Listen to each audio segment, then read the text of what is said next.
वो ऐसे उत्तम पद को प्राप्त होता है जो भजन करता है, क्योंकि उसको तत्व ज्ञान हो जाता है। तत्व ज्ञान हो जाने पर उसके ऊपर रोगों का प्रभाव नहीं पड़ता, जरा वृद्धावस्था का प्रभाव नहीं पड़ता और मृत्यु का भी प्रभाव नहीं पड़ता, और उत्तम पद की उसको प्राप्ति होती है। अगर वो मोक्ष चाहे तो मोक्ष, प्रेम चाहे तो प्रेम। तत्व ज्ञान उसे वेदांत पढ़ के नहीं करना होगा। कई बार कहा है कि नाम में इतनी सामर्थ्य है कि आप नाम को पकड़ के निरंतर चिंतन में लाइए तो तत्व ज्ञान हो जाएगा। अपने स्वरूप का बोध, संपूर्ण संसार में क्या व्याप्त है, कौन सा व्यक्त तत्व है, वो आपको बोध हो जाएगा भजन बल से। जैसे बीजानि हिरण्य दग्धानि नरोहंति पुनर्यथा ज्ञान दग्धैस् तथा क्लेशैर्नात्मा संयुज्यते पुनः। जैसे आग में पकाया हुआ दाना पुनः अंकुरित होने के योग्य नहीं रह जाता। गेहूं, चना, कोई भी हो, भुन जाए, भुनने के बाद उसे आप खेत में डाल दीजिए, चाहे जितना खाद पानी लगाइए, अंकुरण नहीं होगा। ऐसे ही जिसको तत्व ज्ञान हो जाता है या भगवत प्रेम प्राप्त हो जाता है, तो उसके हृदय में कभी कोई वासना नहीं जगती। वो दिखाई देता है वैसे ही दाना, पर अंतर हो गया, एक में अंकुरण होगा और उसमें अंकुरण नहीं होगा। ऐसे ही भगवत प्राप्त तत्वज्ञानी महापुरुष के हृदय में कभी भी मनाखष्टानेन्द्रियाणि प्रकृति स्थानि कर्षति, ये जो प्रवाह है ये जागृत नहीं हो सकता। जैसे भुने हुए दाने में अंकुरण नहीं होता, उसके हृदय की अविद्या नष्ट हो जाती है।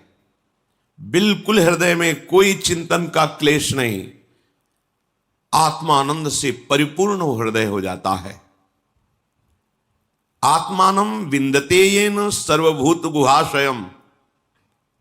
सबके हृदय में वही एक आत्म तत्व जो यहां है, उस सबके हृदय में ऐसा अनुभव हो जाता है, एको ब्रह्म द्वितीयो नास्ति, दूसरा कोई नहीं, दूसरो न कोई। अब कितना परमानंद होगा जहां अन्य चिंतन नहीं है।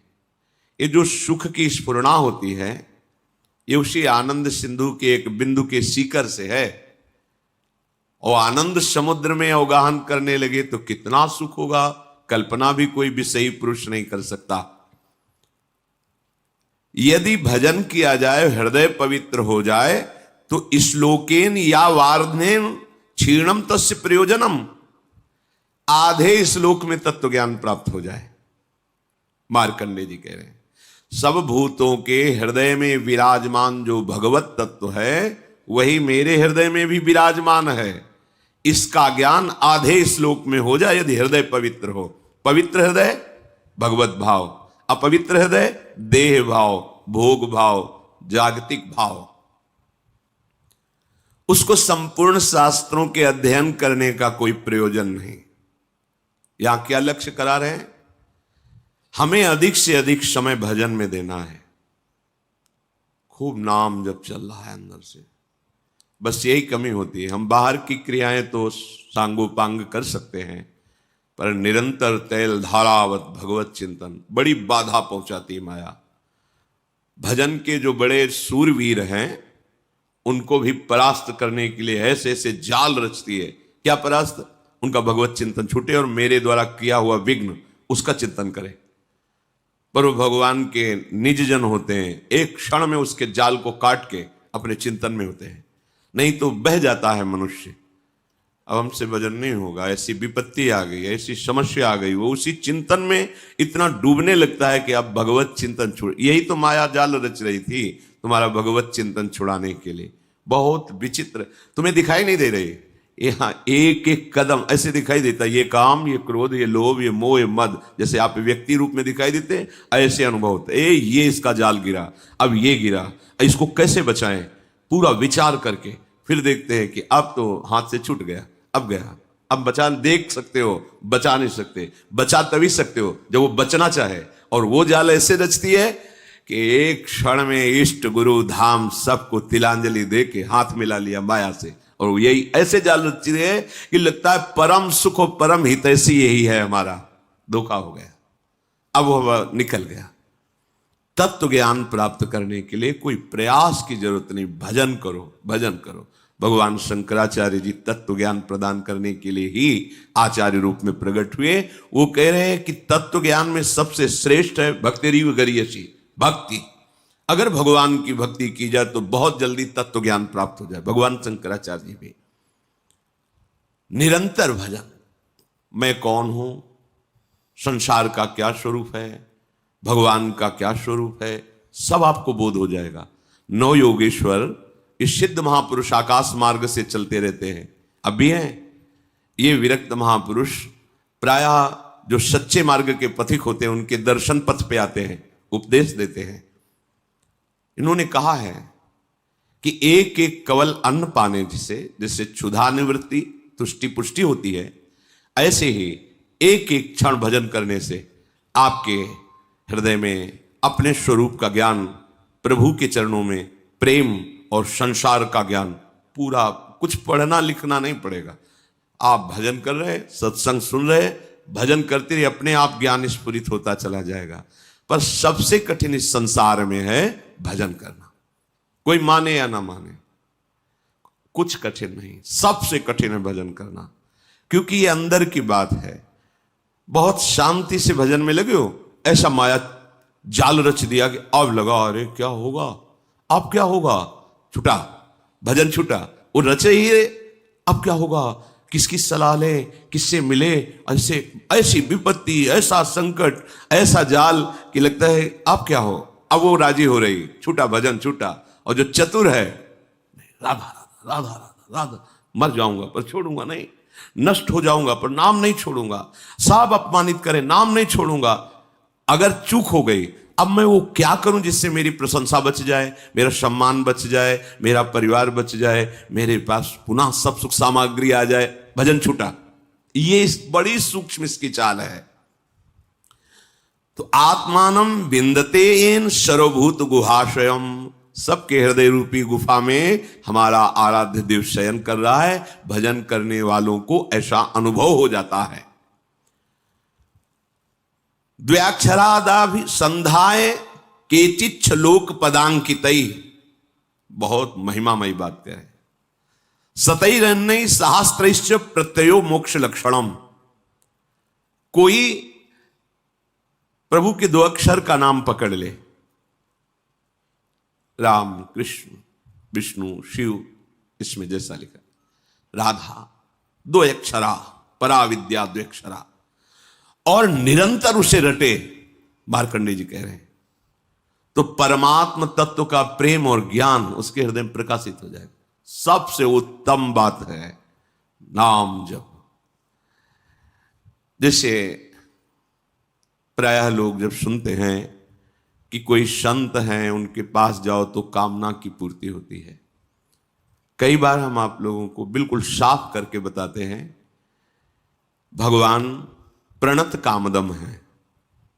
प्रणत कामदम पद्मजार्चितम धरणि मंडलम ध्येयमापदी, जिन चरणों का ध्यान मात्र करने से समस्त कामनाओं की पूर्ति होती है, उन प्रभु के धाम में आप आए, प्रभु के जनों के प्रति आपकी भगवत भाव श्रद्धा हुई, प्रभु का नाम यश सुना, इससे आपका काम बनता है। आप समझो, संतों के पास जो है मूलधन वो नाम है, भगवान की महिमा है। वो जब आप सुनते हैं, नाम जब करते हैं, उनके प्रति भाव रखते हैं, आपका मंगल होना प्रारंभ हो जाता है। यदि आप नाम नहीं जप कर रहे, सतमार्ग में नहीं चल रहे, तो आप लिख लेना, कहीं भी जाओ आपके हाथ में आखिरी में पराजय ही लिखी रहेगी, आपको परास्त होना पड़ेगा। अगर नाम है तो फिर कहीं जाओ या ना जाओ, विजय तुम्हारे हाथ में है, बस धैर्य पूर्वक। कल किसी ने कहा कि नाम जब तो कर रहा हूं पर इतनी विपत्ति आ गई कि अश्रद्धा हो गई नाम में, कि नाम जब कुछ नहीं कर पा रहा। हम उनकी बात करते हैं जिनके रोम रोम से नाम चलता है, उनको भी शारीरिक विपत्तियां आई है। ऐसे चरण रख देते थे तो वो भूमि बोलती थी विट्ठल विट्ठल विट्ठल, भूमि। उनके ऊपर खौलता हुआ गर्म पानी फफोला ही फफोला शरीर पड़ गया। हा विठल जल रहा हूं, ऐसा बोले श्री तुकाराम जी। तुम कितना जप करते होगे? क्या भगवान निर्दयी है? क्या वो क्षमा नहीं कर सकते थे? उनका विधान है। प्रहलाद जी के रोम रोम से हरि हरि, कितना ये बातें नहीं देखनी। नाशवान शरीर है, यहां सब परिवर्तनशील है। ये दो अक्षर इसलिए पकड़े गए हैं कि अब हमें मां के गर्भ में न जाना पड़े और सब विपत्ति सहने की सामर्थ्य मिले और अंत समय तक मुझे अपने प्यारे से मिलन हो जाए, प्रभु से मिलन हो जाए। ये बीच में जो आपको मिलता है ये एक मिलना नहीं है, ये बिछुड़ना ही है। प्रतिपल हर वस्तु नष्ट हो रही, ध्यान से देख लो, रखी रहने दो उससे। आप देखो तुम्हारे योग्य नहीं रह जाएगी, या प्रयोग कर लो तो 6 घंटे में देखने योग्य नहीं रह जाएगी, विष्ठा बन जाएगी। 5 मिनट बाद बमन कर दो, घृणा पैदा हो जाएगी। सब नाशवान परिवर्तनशील है। इसको ऐसा ना सोचो कि नाम जप कर रहे हैं तो हमारा काम नहीं बना, विपत्ति हो गई तो अश्रद्धा कर। सिद्धांत को समझो, हजारों बार कहा है, जब आप नाम जप शुरू करोगे तो पहले वो मल का नाश करता है, अनर्थ निवृत्ति करता है, जो आगे आपको भयानक जन्म मरण रूपी कष्ट, भयानक विपत्तियां देने वाला है, पहले उसको भस्म करेगा। अब ये शरीर तो बन गया है प्रारब्ध से, इसको तो समय समय पर जो दुख सुख का विधान है वो आएगा, नाम जप उसको सहने की सामर्थ्य देगा। अश्रद्धा की जरूरत क्या है? अश्रद्धा किए तो पूर्व संस्कार आपके आगे तक आपको सताते रहेंगे। मान लीजिए ये वो औषधि जो जड़ मूल से रोग का नाश करती है। नाम लेत भव सिंधु सुखाही, करहु विचार सुजन मन माही। सूख जाएगा, तैरने की नाव की भी जरूरत नहीं। नाम लेत भव सिंधु सुखाही, सब नष्ट हो जाएगा आपका दुख संकट। सत्य वस्तु को कोई स्वीकार करना नहीं चाहता। नाटक को सत्य मान करके, ये संसार एक माया का नाटक है, वो इसे सत्य मान करके इसे भोगना चाहता है, इसका स्वामी बनना चाहता है, मायापति बनना चाहता है। सत्य बात स्वीकार कर ले तो आनंद मगन हो जाए, पर सत्य कड़ुआ लगता है। लगता है ये ठीक है, प्रवचन करो, सुन लिया, पर हमें चाहिए ये। तो जो चाहिए वो कितने दिन के लिए, कितने मिनट के लिए, पर वर्तमान का सुख भोगी मन इतना निश्चय कर लेता है कि ये चाहिए और अपना जीवन, पूरा का पूरा जीवन चाहिए में। और जो चतुर होता है वो जाहे न चाहिए कबहू कछ, नहीं। तो वो जो चाहिए मांग रहे हैं वो उसके पीछे लुटता घूमता है और उसके सामने सच्चिदानंद भगवान होते हैं। और जिसको चाहिए उसके सामने माया होती है, कुछ पकड़ में ही नहीं आता, पूरा जीवन निकल जाता है, कुछ हाथ में नहीं। अब जा रहे हो अपने देश, क्या है तुम्हारे पास? कुछ नहीं। यही चिंतन है, ये चिंतन तो आगे का जन्म निर्णय कर देगा। हाँ, राधा राधा कहा है, अब ये जमा है। यहां कह रहे द्वेक्षरा दविसंधाय, कैसा? टूटने न पावे तार, संधि बनी रहे, राधा राधा राधा राधा राधा। तो क्या बोले? ये 2 अक्षर ही तुम्हें परमात्म तत्व का ज्ञान और प्रेम प्रदान कर देंगे, बहुत पढ़ने की जरूरत नहीं है। सैकड़ों शास्त्र हैं, सैकड़ों शास्त्रों के वाक्य हैं, क्या क्या पकड़ोगे? जीवन बहुत थोड़ा है, क्या करें? बस नाम पकड़ लो। एक बार ऐसा मान करके लाभ मिले ना मिले, हानि हो, नरक मिले, दुख मिले, सुख मिले, एक बार संतों की बात मान लेते हैं भाई। बहुत माना है सबकी बात, एक बार मान लेते हैं। अब जब तक श्वास रहेगी नाम जपेंगे, निहाल हो जाओगे, देख लेना। पर ये ऐसा नहीं कि कुछ दिन ऐसे थोड़ा जपे और देखें कि लाभ हुआ कि नहीं। तो लाभ तो हुआ है, पर तुम देखने लायक नहीं हो उस लाभ को। तुम्हारे अंदर दिव्य दृष्टि थोड़ी जागृत हो गई कि हमारे पूर्व संस्कार इतने जमा थे, नाम ने भस्म कर दिया। अब वो देखो तो नाच पड़ो, पर वो तो दिखाई नहीं देता। वर्तमान की विपत्ति दिखाई देती है, जो शरीर रचने के समय निर्धारित कर दी गई थी कि इस तिथि को इस समय से ये तुम्हें दंड मिलेगा। अब नाम पहले पीछे का तुम्हारा भस्म कर रहा है। अब अज्ञानी जी वो सोच रहा है हम पीछे थे भी कि नहीं थे, हम तो अभी देख रहे हैं। तुम्हारे देखने से नहीं है, तुम्हारे अनंत जन्मों का हिसाब जमा हुआ। तुम अविनाशी जीव हो, बार बार शरीर पकड़ते हो और छोड़ते हो, उसके बीच में जो कर्म होता है तुम्हें उसको भोगना पड़ता है। ये भागवतिक सिद्धांत है, तुम्हारे ना कहने से थोड़ी हो जाएगा। तो जो बोध है, मोक्ष है, प्रेम है, ये आपको सहज में प्राप्त हो जाएगा यदि दो अक्षर द्व्यक्षराद अभिसंधाय अपनी जीभ से जोड़ते रहो, राधा राधा राधा राधा। नायम लोकोस्ति न परो न सुखम संशयात्मनः, बहुत ध्यान देकर सुनिए। नायम लोकोस्ति न परो न सुखम संशयात्मनः, ऊचुर ज्ञान विदो वृद्ध्या प्रत्ययो मोक्ष लक्षणम। जिसके मन में इस बात पर विश्वास न हो, संशय भरा रहे, तो सुन ले, ना उसे इस लोक में ना परलोक में उसे सुख की प्राप्ति नहीं हो सकती। हित ध्रुव जो विश्वास है तब ही सुधरे बात, ना तरु माया पंथ में फिरे जो टक्कर खात। ए नाम पकड़ लो, मान जाओ, हृदय की बात कहते हैं, ऐसा बचाता है, पूरे जीवन देखा है। अगर वो न हो तो माया ऐसे जाल रचती है कि लगता है अब क्या, तब लगता है नहीं, ये चकाचौंध माया की नाम नाम, वो एक इतना मजबूत पकड़, वो फिर माया हिला नहीं पाती, वो पकड़ पार हो जाता है। ऐसे ऐसे मगरमच्छ हैं इस माया में कि लील जाए पता भी न चले कि वो था भी कि नहीं था। बिल्कुल मान लीजिए, नायम लोकोस्ति न परो न सुखम संशयात्मना। इस लोक में परलोक में कहीं भी सुख नहीं मिलता जो संशयात्मा, और भगवान ने भी कहा संशयात्मा विनश्यति, जो संशयात्मा है उसका नाश हो जाता है। नाश का मतलब पतन हो जाता है। ज्ञान मोक्ष तो बहुत दूरी की बात है, उसे शांति सुख भी प्राप्त नहीं होता। इसलिए जो ज्ञान वृद्ध पुरुष हैं उनके कथन पर ध्यान दे। मार्कंडे जी कह रहे हैं, वयोवृद्ध नहीं कह रहे हैं, जो ज्ञान वृद्ध हैं उनके कथन पर ध्यान दे, उनके वचनों पर ध्यान दे। उनके वचनों से तुम्हें शास्त्रों का वास्तविक प्रयोजन क्या है ये पता चल जाएगा कि हमारे जीवन का प्रयोजन क्या है। हम जिए चले जा रहे हैं, कर्म करते चले जा रहे हैं, भोगते चले जा रहे हैं, मेरा लक्ष्य क्या है, मेरा विश्राम स्थल क्या है। तब आपको समझ में आएगा विश्राम स्थल भगवत प्राप्ति है।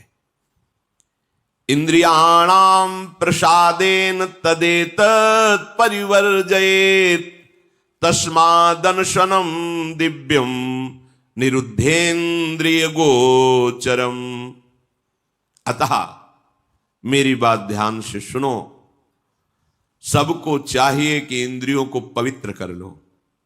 तो इंद्रियों के पवित्र तीर्थ स्नान से नहीं होंगे। कैसे होंगे? निषिद्ध विषय भोगों का त्याग करने से इंद्रियां और मन पवित्र हो जाता है। जो धर्म कहता है भोग लो, धर्म विरुद्ध यदि भोग भोगा, हर इंद्रिय का भोग है। जैसे खान पान के लिए सात्विक भोजन, अच्छे से 56 भोग बनते हैं अपने, 56 भोग प्रभु को जब भोग लगते हैं, देखो बिहारी जो राधा 56 भोग बनते, कितने सुंदर सुंदर स्वादिष्ट पदार्थ। अब निषिद्ध भोग, प्याज लहसुन मांस मछली, ये सब गंदी चीजें जो तमोगुण पैदा करके राक्षसी वृत्ति का निमंत्रण दे दे। एक एक इंद्री का विषय हो। जनेन्द्री, गृहस्थ हो, धर्मयुक्त है, आपने पाणी ग्रहण संस्कार किया है, आप तो आपकी जनेन्द्री भोग भोगते हुए भी पवित्र है। नेतेंद्री, अपनी बहन को कैसे देखते हो, अपनी मां को कैसे देखते हो, अपनी बेटी को कैसे देखते हो, ऐसे दूसरे की बहन दूसरे की बेटियों में जिससे पाणी ग्रहण किया है वो पत्नी है। इसके अलावा शास्त्र का आदेश है, नेत्रेंद्री पवित्र तभी होगी जब आपका दर्शन सही होगा, तभी तो ये भगवत दर्शन करने के अधिकारी बनेंगे। चाहे लाख समझाओ, पर ये मनमुखी चाल चलने वाले मानते नहीं हैं। सर्वांतर्यामी हृदय में बैठा है, तुम लुक छुप करके गलत दर्शन कर रहे हो, तो तुम भगवत दर्शन के कैसे अधिकारी हो सकते हो? इंद्रियां कब पवित्र होती हैं? जब निषिद्ध भोगों का त्याग कर दिया जाता है। ये तीर्थ स्नान दान से पवित्र नहीं होती। शास्त्र सम्मत भोगों को भोगिए, निषिद्ध भोगों का त्याग कीजिए, तो मन सहित 5 ज्ञान इंद्रियां पवित्र हो जाएंगी। शास्त्र सम्मत कर्म कीजिए तो 5 कर्मेंद्रियां पवित्र हो जाएंगी। बचा क्या? आत्मा तो पवित्र है ही, वो कभी अपवित्र हो ही नहीं सकती। बात बन गई। इंद्रियों की निर्मलता विषय भोगने से रोकने से होती है। विषयों के सेवन से इंद्रियां मलिन हो जाती हैं। बड़ा गूढ़ रहस्य है ये। इंद्रियों की पवित्रता विषय भोगों में जाने से रोकने से होती है, उनमें सामर्थ्य आती है। आगे प्रसंग आता है, जब गांधारी जी ने सुना कि धृतराष्ट्र जी के साथ हमारा ब्याह हो रहा है और वो नेत्रहीन है, ब्याह तय हो गया, रेशम का कपड़ा लिया, कई परत लगाए, आजीवन के लिए आंख में बांध लिया। जब मेरा पति संसार को नहीं देख सकता तो मैं संसार को कैसे देखूंगी। नेत्रेंद्र की ढक लिया उसे। जब महाभारत का बड़ा भयानक युद्ध चल रहा था, तब गांधारी ने दुर्योधन से कहा कि आज तक हमने अपनी दृष्टि शक्ति को संचित किया है, तुम निर्वस्त्र होकर मेरे सामने आ जाओ, मैं पट्टी खोल दूंगी, एक बार देखूंगी, वज्र की भी ताकत नहीं कि तुम्हारे शरीर में खरोच पैदा कर सके, तुम्हारा वज्र के समान शरीर हो जाएगा। हो गया, एकांत में निर्वस्त्र होकर आ रहा था। भगवान बड़े लीला, जानते थे कि पतिव्रता है गांधारी और नेत्र आज तक बंद किए रहे तो दिव्य शक्ति जागृत हो गई, ऐसा ही हो जाएगा। जय भगवान को दिया, देखा तो ऐसे, ये बच्चे हो तो कहां जा रहे हो? वो मां ने कहा है कि ऐसे, ये तुम बच्चे हो, नंगे जाओगे? अरे मां ने कहा निर्वस्त्र, ऊपर के कपड़े हटा दो, नीचे के कपड़े हटा दो, लेकिन मध्य में तो रखो ना। तो क्या हम कह रहे कपड़े हटाने की बात कही, पत्ते ही लगा लीजिए, इतना तो कर लीजिए। हाँ, आपने ठीक सलाह दी। जेवी गांधारी ने पट्टी खोली, सामने देखा, तो आज्ञा का पालन क्यों नहीं हुआ, निर्वस्त्र क्यों नहीं रहे?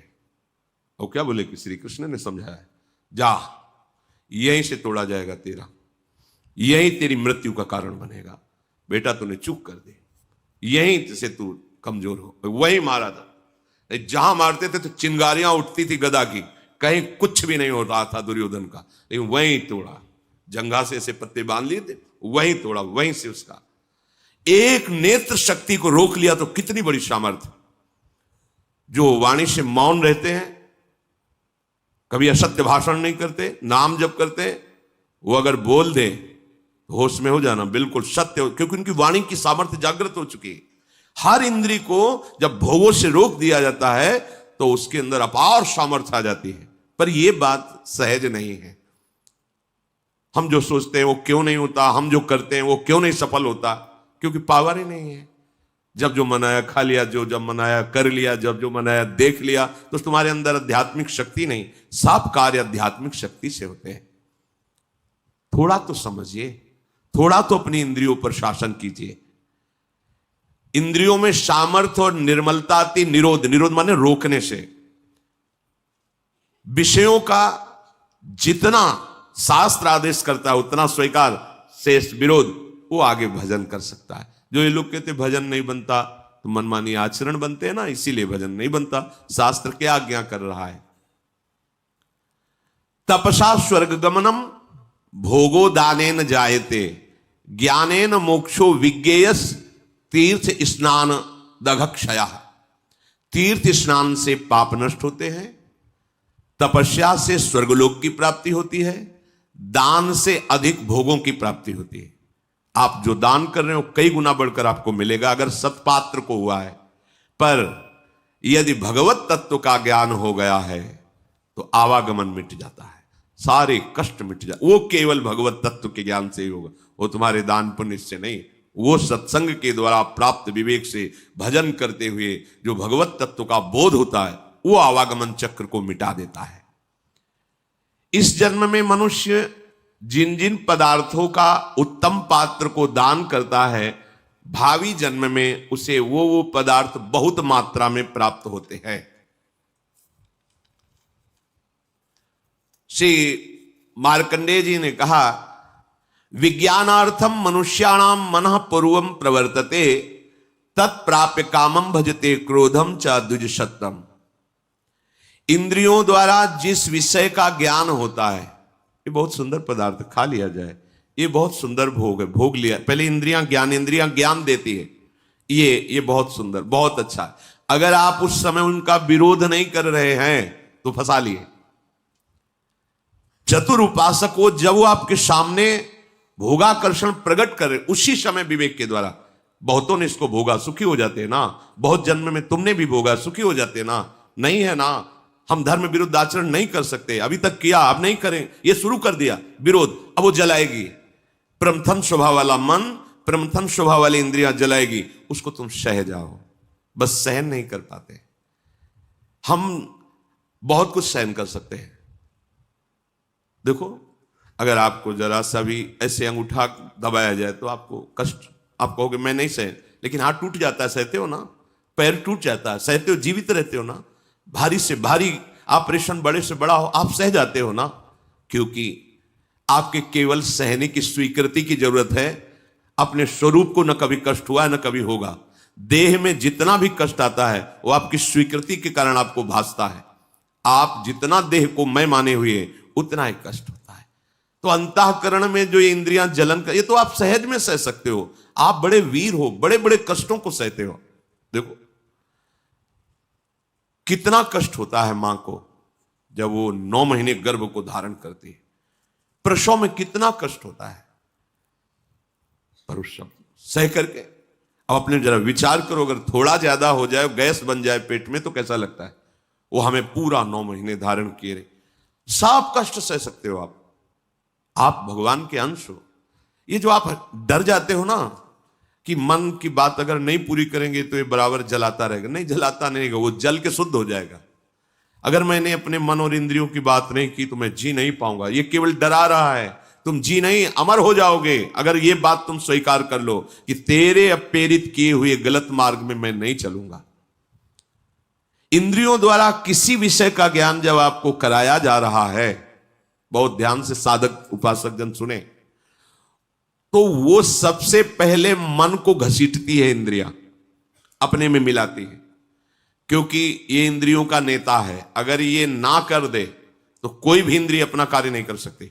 जैसे मन किसी विषय में गाढ़ मनन कर रहा है, कई बार हमने देखा है, आप क्या बोल रहे हो, बात हो गई, सब हो गई, बाद में आपने पूछा कि आपने तो हाँ कह दिया था। नहीं, हमें पता नहीं कि हमने हाँ कहा। और देखो, जब तुम्हें हाँ करवाना हो तो 3-4 बार हमसे बोलो कि आप सुन रहे हो ना, सुन रहे हो ना, और जब फिर हम हाँ कहें तब हाँ मानना, पहली बात में हाँ मत मान लेना, क्योंकि अब हाँ ठीक है ऐसा क्या। तो देखा गया कि अगर मन कहीं लगा हुआ है तो इंद्रियां भी नहीं पकड़ पाती कि आप क्या बोल रहे हैं, कौन आया, कैसे है, वो हो रहा है सब, पर पकड़ में नहीं आएगा, वो स्मृति में नहीं आएगा। अगर मन अपने साथ हो जाए तो इंद्रियां कुछ नहीं बिगाड़ सकती। पर क्या होता है, विषय का ज्ञान कराने वाली इंद्रियां सबसे पहले मन को अपने में घसीटती। जहां अपने मन में इंद्रियों की प्रीता विषय भोगों में, और वो तीनों एक हुए, और अगर बुद्धि में विवेक नहीं है तो मन तत्काल बुद्धि को अपने अधीन कर लेता है। इस कहने में बहुत देर लग गई, अधीन करने में नहीं लगता। और जहां बुद्धि अधीन हुई तो उस विषय में राग या द्वेष हो जाएगा। प्रतिकूल है तो द्वेष हो जाएगा, अनुकूल है तो राग हो जाएगा। दोनों में जलन होती है। राग में जो हर्ष होता है वो शोक में परिणित हो जाएगा। अगर राग का हर्ष स्वीकार न हो तो शोक छू नहीं सकता। यह अध्यात्म है। जब किसी विषय में राग हो जाता है तो मन तत्काल संकल्प बना लेता है, राग में भी और द्वेष में भी। ठीक है, भोगोगे अब तुम। द्वेष है तो विरुद्ध भाव का संकल्प, प्रतिकूल। राग है तो अनुकूल भाव का संकल्प। अब तुम्हारी अनुमति की जरूरत नहीं हुई, समझ लो। जहां इंद्रियां विषय में आसक्त हुई, मन को अपने में मिलाया, मन ने बुद्धि को घसीटा, तहां तत्काल संकल्प बनाएगा। और जहां संकल्प बना तो तुम अब क्रिया को नहीं रोक सकते, क्रिया हो जाएगी। क्रिया आरंभ हुई कि अभीष्ट उसका फल तुम्हें भोगना पड़ेगा। अभीष्ट उसका परिणाम, अशुभ शुभ जैसी क्रिया बन रही उसका फल भोगना पड़ेगा। इसके कहने का क्या तात्पर्य, आप पहली ही दशा में रोक सकते हो। जब कोई विषय इंद्रियों को आकर्षित कर रहा, उसी समय विवेक से सावधान। जो सत्संग में सुना है, जो शास्त्रों में, कई बार हमने कहा है कि आप लोग कुछ सत्संग चयन करके रखो, जो मन पर कहे गए हैं, जो इंद्रियों पर कहे गए हैं, जो वैराग्य प्रकरण में कहे गए हैं, जो धर्मयुक्त। तो जहां मन आपका, तो तुरंत उस सत्संग को दोबारा सुनो। शास्त्र में जो लिखा है वहां तुरंत पहुंचाओ, या सत्संग की बात तुरंत लाओ। नहीं नहीं, ये गलत है। वो संकल्प बनने नहीं पाएगा, वो पूरा सिस्टम घसीट नहीं पाएगा कि मन बुद्धि को अधीन कर लिया और मन को इंद्रियों ने अधीन कर लिया, इंद्रियों को विषय ने अधीन कर लिया, अब संकल्प बन गया, क्रिया हो गई। इतना समय कैसे दे दिया? असावधान साधक भ्रष्ट हो जाता है। देखो, इस खेल में तुम उतारे गए हो, इसे न समझो। आपको परिपक्व, ये खेल है भगवान के लिए, दोनों पक्ष भगवान के हैं। जैसे मान लो दो प्रदेशों से कबड्डी का खेल हो रहा, बोले एक तरफ उत्तर प्रदेश, एक पर अमुक प्रदेश है, तो है किसका? भारत सरकार का ही तो दोनों प्रदेश है, दोनों भारत सरकार के ही हैं। पर उसमें एक विजयी होगा, एक का सम्मान होगा और एक पराजित होगा। वह अपने हृदय में निरुत्साहित भी हो सकता है, पर है वो दोनों सरकारी। ऐसे ही माया और भक्ति, ये दो का पक्ष है। भगवान की ही भक्ति और भगवान की ही माया है। अब आपको भेजा गया कि दो पक्ष में चयन करो, खेल होगा, होगा, पक्का होगा। अब कुछ तो भक्ति पक्ष में आ गए और बहुत ज्यादा मात्रा में माया पक्ष में चले गए। अब उसका पक्ष का जो प्रभाव है वो तो पड़ेगा, भक्ति के प्रभाव का पक्ष पड़ेगा, पर दोनों पक्षों को एक दूसरे में जाना होता है। ऐसा नहीं कि अभक्त कभी भक्त संयोग ही नहीं प्राप्त करते। शास्त्र में जो लिखा है वहां तुरंत पहुंचाओ, या सत्संग की बात तुरंत लाओ। नहीं नहीं, ये गलत है। वो संकल्प बनने नहीं पाएगा, वो पूरा सिस्टम घसीट नहीं पाएगा कि मन बुद्धि को अधीन कर लिया और मन को इंद्रियों ने अधीन कर लिया, इंद्रियों को विषय ने अधीन कर लिया, अब संकल्प बन गया, क्रिया हो गई। इतना समय कैसे दे दिया? असावधान साधक भ्रष्ट हो जाता है। देखो, इस खेल में तुम उतारे गए हो, इसे न समझो। आपको परिपक्व, ये खेल है भगवान के लिए, दोनों पक्ष भगवान के हैं। जैसे मान लो दो प्रदेशों से कबड्डी का खेल हो रहा, बोले एक तरफ उत्तर प्रदेश, एक पर अमुक प्रदेश है, तो है किसका? भारत सरकार का ही तो दोनों प्रदेश है, दोनों भारत सरकार के ही हैं। पर उसमें एक विजयी होगा, एक का सम्मान होगा और एक पराजित होगा। वह अपने हृदय में निरुत्साहित भी हो सकता है, पर है वो दोनों सरकारी। ऐसे ही माया और भक्ति, ये दो का पक्ष है। भगवान की ही भक्ति और भगवान की ही माया है। अब आपको भेजा गया कि दो पक्ष में चयन करो, खेल होगा, होगा, पक्का होगा। अब कुछ तो भक्ति पक्ष में आ गए और बहुत ज्यादा मात्रा में माया पक्ष में चले गए। अब उसका पक्ष का जो प्रभाव है वो तो पड़ेगा, भक्ति के प्रभाव का पक्ष पड़ेगा, पर दोनों पक्षों को एक दूसरे में जाना होता है। ऐसा नहीं कि अभक्त कभी भक्त संयोग ही नहीं प्राप्त करते।